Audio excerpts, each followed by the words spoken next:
I'm going back to playing Assassination Rogue. It's my first time playing it in this expansion. At the start of Midnight, Assassination Rogue had a really bad reputation, so most people were just choosing Sub or Outlaw Rogue. Personally, Sub Rogue has too many things to manage. It's a bit of a difficult spec, so I don't really feel like playing it. On the other hand, Assassination Rogue has fewer things to worry about. I also like the whole Poison Master concept, so I'm going to try making Assassination Rogue great again. When Assassination Rogue got a full rework, people weren't used to it, and the damage was really low. What's the point of playing a DPS only spec if its DPS is low? But after some buffs, and as people started getting used to the new playstyle, Assassination Rogue is coming back to the stage. And like I said, Assassination Rogue is not a bad spec. Compared to Sub Rogue, the ceiling might be lower, but the floor is also much higher. Sub Rogue can completely fall apart if you don't play it well. On the other hand, Assassination Rogue still performs at an average level even if you don't play it well. One of the major changes going into Midnight is that the damage is no longer just about Rupture and Garrote. Envenom plays a much bigger role now.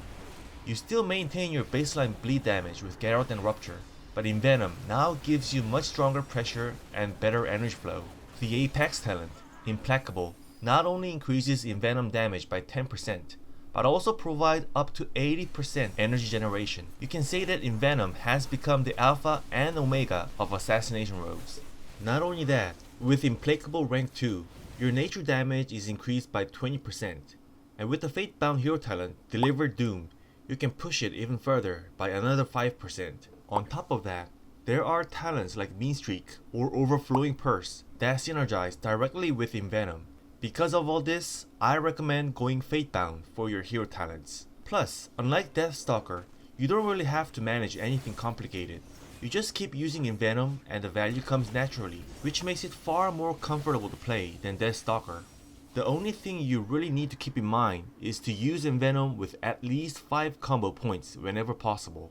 Today's sponsor is Player Auctions. If you're looking for a more organized way to get help with your in-game progress, Player Auctions is a player-to-player marketplace where you can connect with other players across many different games, including World of Warcraft. They've been around for a long time, and the platform has a large network of buyers and sellers, so it feels much more structured than just making a random deal with someone directly.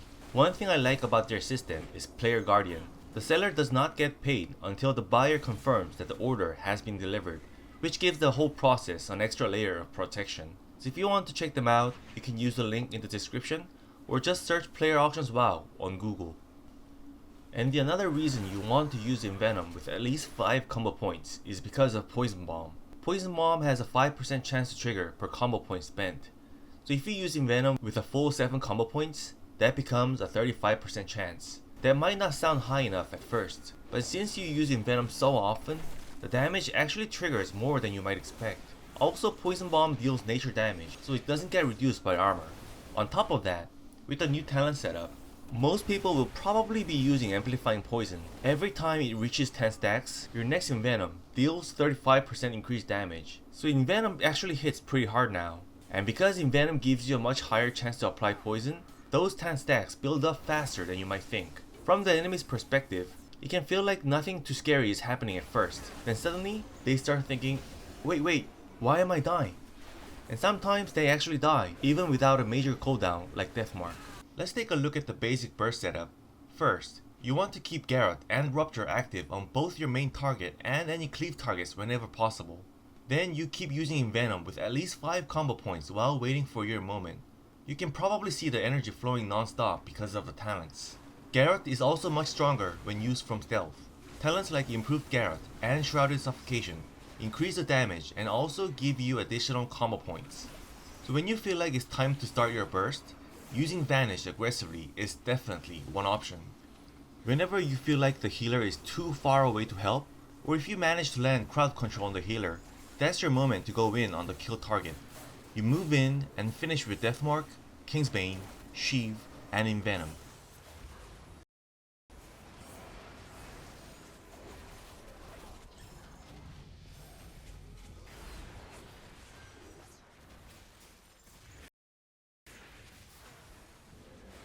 Deathmark, Kingsbane, Sheev, and Envenom.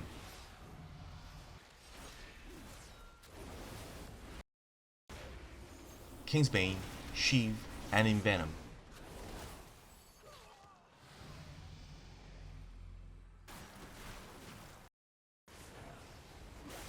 Deathmark, Kingsbane, Sheev, and Envenom.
And the nice thing is, even if you start with 0 combo points, Kingsbane instantly gives you around 5 to 6 combo points because of your Apex talent.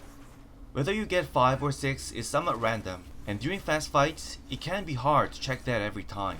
So personally, I just default to using Sheev before Envenom, because Sheev generates even more pressure and also applies additional healing reduction through the Hemotoxin PvP talent. Because of all these talents, Assassination Rogue is extremely strong in 1v1 situations, and it can perform well not only in arenas but also in Battlegrounds. If the enemy is forced to use their defensive cooldowns early because of the constant pressure or the chaos of the teamfight before you even use your full burst combo, then that fight is basically already over.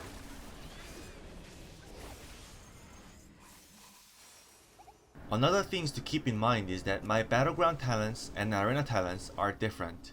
In Battlegrounds, teamfights happen much more often, so I usually go with the bleed focus setup using Scent of Blood since it gets stronger the more targets you have Rupture on. In arenas, I prefer Dashing Scoundrel because it puts much more power into Envenom and energy generation. There's also a more minor talent choice that I've always taken in Battlegrounds, and that's Shadow Runner. When you combine it with Fleet Footed, you can move 35% faster while stealth. In arenas, you usually do not spend that much time moving around in stealth, but in Battlegrounds, you spend a lot of time rotating while stealth for things like ninja capping bases or assassinating flag carriers. That extra movement speed becomes incredibly useful. Honestly, once you get used to it, the spec feels frustrating without it. Especially in Blitz, the pace of the game is extremely fast, and objectives are often decided by just a few seconds. Moving even 1 second faster can completely change the outcome of a match. In Capture the Flag Battlegrounds, you can sometimes kill the flag carrier by yourself, but if that is not realistic, you can still use your crippling poison to slow down the entire enemy team and create situations where the enemy flag carrier gets isolated without even realizing it. You do not always have to be the hero, just do whatever situation allows you to do. As for gearing, I want to mention this again for people who still do not know. The easiest and fastest way to farm Conquest right now is crate farming groups. Basically, crates drop every 50 minutes in each zone, and crate groups rotate between zones farming them non-stop.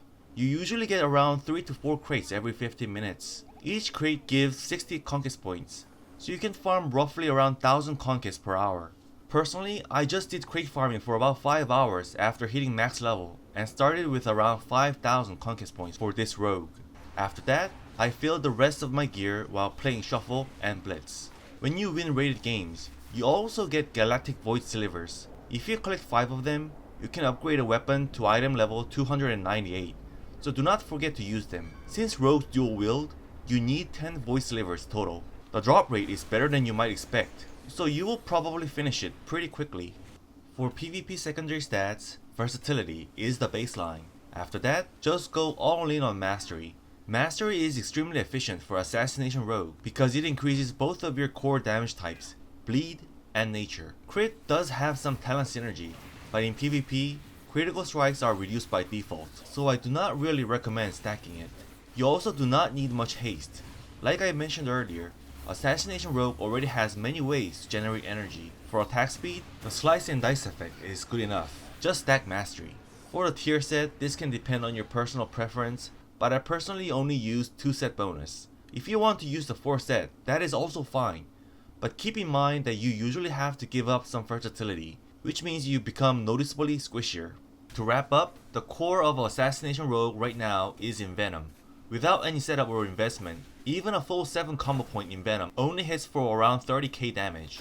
But once all the talents and synergies start stacking together, that same Envenom can hit for around 100k damage, which is more than triple the damage. This is what makes Assassination Rogue great right now.